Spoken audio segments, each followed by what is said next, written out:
नमस्कार। Exam India में आप सभी का स्वागत है। आज मैं आप सभी के लिए एक बहुत ही इम्पोर्टेंट नोटिफिकेशन लेकर के आया हूँ CSIR institute of microbial technology का, जिसके अंदर 10+2 और मास्टर डिग्री पे कुछ रिक्रूटमेंट है। इसकी एज लिमिट 18 से 30 साल तक है, वो अप्लाई कर सकते हैं। इस वीडियो के अंदर हम लोग नोटिफिकेशन के सारे इंपॉर्टेंट पॉइंट डिस्कस करेंगे। सैलरी स्ट्रक्चर आपको क्या मिलेगी अगर आप इसके लिए अप्लाई करते हैं तो, और जॉब प्रोफाइल किस तरीके का होगा। इसके साथ साथ एग्जाम पैटर्न कैसी है, किस तरीके से सिलेक्शन के स्टेजेस हैं, और सिलेबस कैसा यहाँ पे होगा जिसे आपको कवर करना है। हर एक इंपॉर्टेंट पॉइंट मैं बहुत डिटेल में आपको चीजें समझाता हुआ चलूंगा। तो सबसे पहला काम है इस वीडियो को पूरा देखना है। और इसका जो सिलेबस है, अगर आपको उसकी पीडीएफ चाहिए तो निशांत ई एकेडमी की कम्युनिटी है, जिसका लिंक आपको कमेंट सेक्शन में पिन करा हुआ दिख रहा होगा, उसे फटाफट से ज्वाइन कर लो। व्हाट्सएप कम्युनिटी होगी, टेलीग्राम कम्युनिटी होगी, और एक ऐसा व्हाट्सएप चैनल है जहां पे आपको फ्री में सारे जॉब का अपडेट मिलता है। इसे ज्वाइन जरूर से कर लेना। ठीक है, देखो पोस्ट का जो नाम है यहाँ पे, वो 3 इंपॉर्टेंट पोस्ट है। एक है जूनियर हिंदी ट्रांसलेटर, दूसरा है जूनियर सेक्रेटरीट असिस्टेंट, और तीसरा है जूनियर स्टेनोग्राफर, जो कि हिंदी और इंग्लिश में जो है यहाँ पे रिक्रूट करा जाएगा। तो 3 पोस्ट है, तीनों का जो एज क्राइटेरिया है वो अलग अलग है। पहले पोस्ट के लिए यानी कि जेएसटी के लिए 30 years maximum age limit define करा गया है। जेएसए यानी कि जूनियर सेक्रेटरीट असिस्टेंट के लिए 28 साल, और जूनियर स्टेनोग्राफर यानी कि जेएस के लिए 27 साल जो है एज लिमिट बताई गई है। टोटल वैकेंसी यहाँ पे 16 है। अब याद रखना, बहुत सारे बच्चे यहाँ पे डर जाते हैं, यार 16 पोस्ट है, इसके लिए क्या अप्लाई करना। देखो, जहां पे नंबर ऑफ पोस्ट अगर कम है तो जो मेंटेलिटी आपके दिमाग में जा रही है ना, वैसी ही मेंटेलिटी लाखों स्टूडेंट्स के दिमाग में जा रही है। यार इसके लिए क्या अप्लाई करना, और वो भी तब जब एसएससी मुंह पे है। ठीक है, तो आपको मैं बता दूं, सिलेबस वैसा ही मिलता जुलता होगा, प्रिपरेशन आपको उसी के अकॉर्डिंग करना है। तो अगर आपने इसे अपॉर्चुनिटी समझा और अप्लाई कर दिया, तो हो सकता है कि अगर आपका सीजीएल ना क्लियर हो सकता है कि आपका सीएचएसएल क्लियर ना हो, लेकिन ये क्लियर हो सकता है। दूसरों से अगर कंपैरिजन करा जाए तो उसके कंपैरिजन में आपके पास एक और अपॉर्चुनिटी आपके हाथ में रहेगी। ठीक है, क्वालिफिकेशन जो है अच्छे से हम लोग नेक्स्ट स्लाइड में डिस्कस करेंगे। एप्लीकेशन का जो लास्ट डेट है वो है 7 जुलाई 2025। 7 जुलाई से पहले पहले अगर आपको अप्लाई करना चाहते हो तो ये ऑफिशियल वेबसाइट का लिंक है, यहाँ पे जाकर के आप अप्लाई कर सकते हो। यूआर, ओबीसी और ईडब्ल्यूएस के लिए 500 रुपए एप्लीकेशन फी है।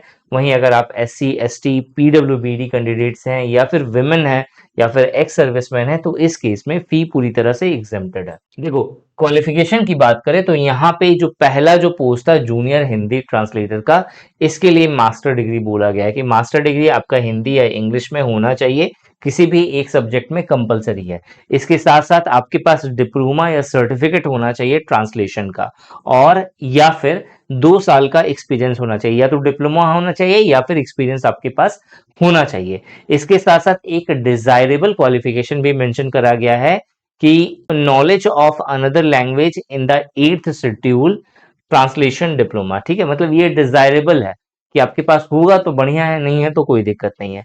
दूसरा जो पोस्ट है वो है मेरा जूनियर सेक्रेटरीट असिस्टेंट।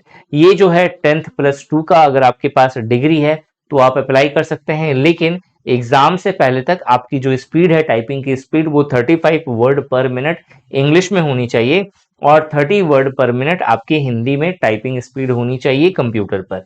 तीसरा है जूनियर स्टेनोग्राफर। इसके लिए 10+2 या यानी कि 12th आपने करा हो, या फिर इक्विवेलेंट डिग्री आपके पास हो, और साथ ही साथ आप स्टेनोग्राफी में आपकी प्रोफिशिएंसी होनी चाहिए विथ 80 वर्ड पर मिनट के स्पीड से, इंग्लिश या हिंदी में आपने स्टेनोग्राफी करा हो। वैकेंसी के डिटेल को समझोगे तो यहाँ पे जो जेएसटी का जो पोस्ट है उसके लिए मात्र 1 वैकेंसी है, लेकिन जेएसए के लिए 9 वैकेंसी बताई गई है, और जूनियर स्टेनोग्राफर की 6 वैकेंसी है। दोस्तों, ऐसे ही इंपॉर्टेंट वैल्यूएबल वीडियो के लिए इस चैनल को सब्सक्राइब करना मत भूलना, ताकि जैसे ही कोई भी नया नोटिफिकेशन आए और आप एलिजिबल हैं उसके लिए, वो आपकी मिस ना हो। Job profile and salary structure को समझते हैं। जॉब प्रोफाइल में सबसे पहले अगर आप देखोगे कि JHT जूनियर हिंदी ट्रांसलेटर, इसका काम क्या होगा? इसका काम होगा ट्रांसलेशन करना। किस चीज का? डॉक्यूमेंट्स का। जो साइंटिफिक लिटरेचर है, जो ऑफिशियल करस्पॉन्डेंस है, उनके जो डॉक्यूमेंट्स होंगे, जो रिकॉर्ड्स होंगे, उसे इंग्लिश से हिंदी में या हिंदी को इंग्लिश में कन्वर्ट करने का ये मेन काम होता है। जो JSA है यानी कि जूनियर सेक्रेटरीट असिस्टेंट, ये बेसिकली जो एडमिनिस्ट्रेटिव जितने भी सीनियर्स होते हैं, उन सभी सीनियर्स को उनके काम में हेल्प करता है। ठीक है, और बेसिकली क्लर्शियल ड्यूटी होती है, टाइपिंग से जुड़ा हुआ होता है, फाइल मैनेज करना होता है, डाटा एंट्री का काम होता है, रिकॉर्ड्स रखने का काम होता है। ये सब JSA का काम होता है। JS यानी कि जूनियर स्टेनोग्राफर जो है स्टेनोग्राफी से जुड़ा हुआ, ठीक है, सेक्रेटरीट असिस्टेंट का काम करता है यहाँ पे। और जो है बेसिकली जो है इनका काम जो है डिक्टेशन से रिलेटेड होता है। नेक्स्ट जो है सैलरी स्ट्रक्चर की बात करें तो JHT पोस्ट के लिए यहाँ पे लेवल 6 का आपको सैलरी मिलता है, जिसमें जो बेसिक पे है वो 35,400 का होता है। और अगर इसके अंदर DA HRA TA वगैरह सबको इंक्लूड कर दिया जाए तो जो ग्रॉस सैलरी निकल के आती है वो अप्रोक्सीमेटली 64,740 रुपए होती है। दूसरा जो है JSA का पोस्ट है, यहाँ पे आपको लेवल 2 का जो है पेमेंट मिलता है, 19,900 का बेसिक पे है। और इसके अंदर जब अदर अलाउंस ऐड हो जाते हैं तो 36,220 रुपए का आपको इन हैंड सैलरी स्टार्टिंग में मिलता है। तीसरा जो है जूनियर स्टेनोग्राफर, यहाँ पे जो है लेवल 4 का आपको पेमेंट मिलता है, 25,500 का बेसिक पे है। और इसमें जब आप और अलाउंस को ऐड करोगे तो 47,415 रुपए अप्रोक्सीमेटली आपको यहाँ पे सैलरी मिलती है। ठीक है, ग्रोथ एंड प्रमोशन की अगर बात करें तो जो JHT है, इसका स्टार्टिंग में जूनियर हिंदी ट्रांसलेशन की पोस्ट होती है। इसके बाद जो है सीनियर हिंदी ट्रांसलेशन की पोस्ट पे वो रिक्रूट होता है, 3 से 4 साल का गैप होता है। उसके बाद वो हिंदी ऑफिसर बनता है, फिर सीनियर हिंदी ऑफिसर बनता है और फिर चीफ हिंदी ऑफिसर बनता है। ठीक है, और ये जो प्रमोशन होगा वो डिपार्टमेंटल एग्जाम पर आप कितने सर्विसेज ईयर में रहे हो, परफॉर्मेंस किस तरीके से होता है, इसी के बिहाफ पे आपका यहाँ पे प्रमोशन होता है। दूसरा जो है JSA जूनियर सेक्रेटरीट असिस्टेंट, तो पहला जो पोस्ट है वो JSA का है।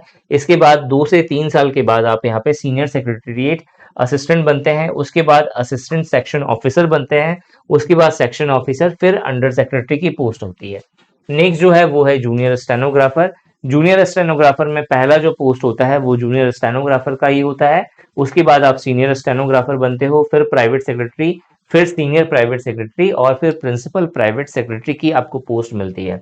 तो ये तो हो गया पूरा आपका किस तरीके से जॉब प्रोफाइल और प्रमोशन है।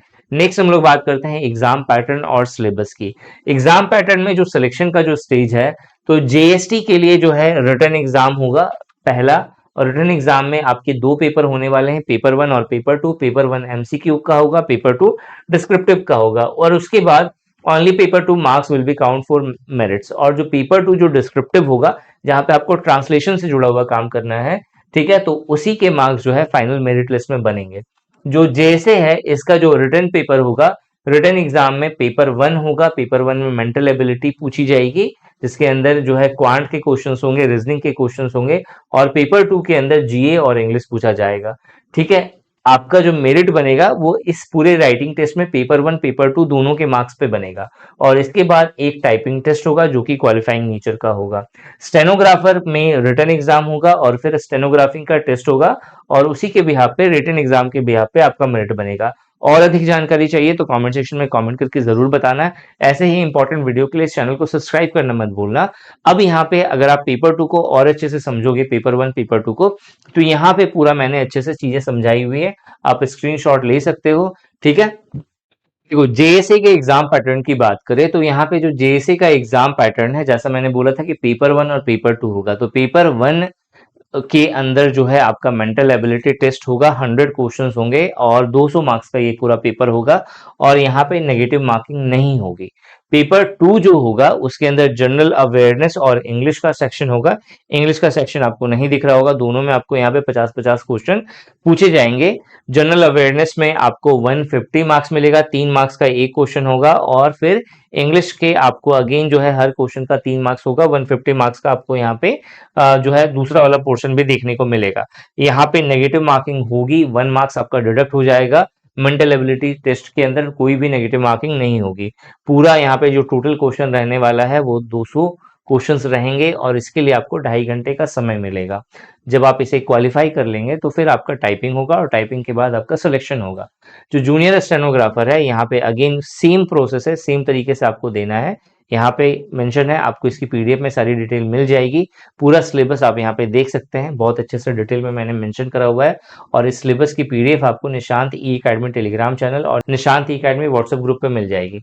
अब दोस्तों अगर आप इसका प्रिपरेशन करना चाहते हैं तो निशांत ई अकेडमी का एप्लीकेशन जो है आप प्ले स्टोर से डाउनलोड कर सकते हैं, जहां पे वॉरियर पास आपको मात्र 199 रुपीज प्लस जीएसटी पे मिल रहा है। और इसके अंदर जो डिफरेंट डिफरेंट कॉम्पिटिटिव एग्जाम होते हैं गवर्नमेंट के, तकरीबन 400 के आसपास है, सेंट्रल गवर्नमेंट और स्टेट गवर्नमेंट के। उसके अंदर बैंकिंग हो गया, यूपीएससी हो गया, सिविल सर्विसेज हो गया, एसएससी के सारे एग्जाम है, रेलवे के सारे एग्जाम है, टीचिंग के सारे एग्जाम है, डिफेंस और पुलिस के सारे एग्जाम है। इन सभी एग्जाम के 8,000 से भी ज्यादा टेस्ट का टेस्ट पास आपको मिलता है मात्र 199 रुपए में, ठीक है, प्लस जीएसटी। और इसके साथ साथ 1,000 से भी ज्यादा यहाँ पे पीडीएफ नोट्स दिए गए हैं, 1,000 से भी ज्यादा सब्जेक्ट वाइज और टॉपिक वाइज टेस्ट मिलता है और करंट अफेयर आपको यहाँ पे मिलता है डेली बेसिस पे, ठीक है। अगर आपको और अधिक जानकारी चाहिए तो हमारा जो व्हाट्सएप नंबर है, आप व्हाट्सएप नंबर पे आप क्वेरी कर सकते हो। सारा कुछ आपको डिस्क्रिप्शन और कमेंट सेक्शन में पिन करा हुआ मिल जाएगा। इस वीडियो में यही था। Thanks for watching this video and wish you good luck for your paper.